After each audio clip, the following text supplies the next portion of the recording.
Hello, welcome back to my channel. So today I'll be going over some basic stoichiometry conversions, and this is part one.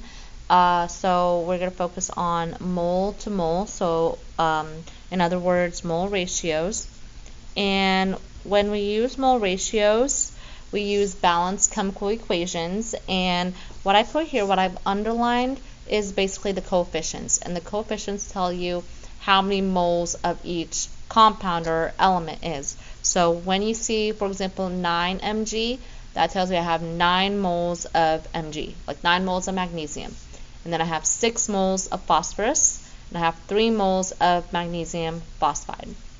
So if you need to convert from moles of phosphorus to moles of magnesium, then you have the appropriate ratio to do that. So because we need to use, it's essentially like cooking, right? If you need to half a recipe, you divide everything by half to make sure you have half the product.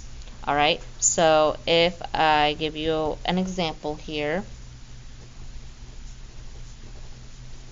if I give you how many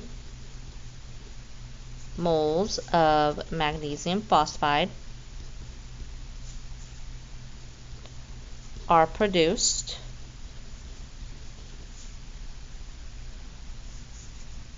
with 6.3 moles of magnesium. Alright, so let's rewind a little bit. When we look at our mole ratio, we know that there's 9 moles of magnesium for every 3 moles of magnesium phosphide. So you can see that magnesium is 3 times more of magnesium phosphide. So whatever question you're given, always start with what you know. And we're going to use our train tracks to help convert easier.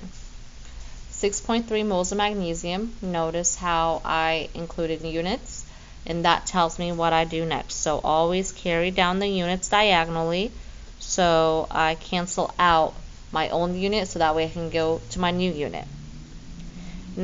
So we have moles of magnesium, and I'm looking for moles of magnesium phosphide. So I'm going to put that on top. Mg3P2. There we go. It's kind of hard to read. So notice here, mole over mole. Whenever you see that in your conversion, this is a mole ratio. And whenever you see mole to mole, mole over mole, you look at your coefficients in your chemical equation. So I have 3 magnesium phosphide, and I have 9 moles of magnesium. And now we basically solve.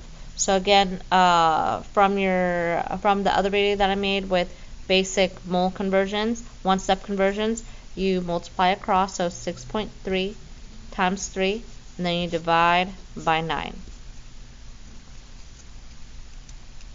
So you should be able to get 2.1 moles of magnesium phosphide.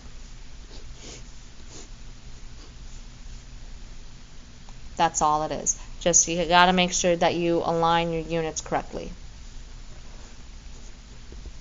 I'll do one more example. You'll try it by yourself. How many moles of phosphorus are needed to produce 16.2 moles of magnesium phosphide? So go ahead and try this out. Pause the video and then unpause to check your work.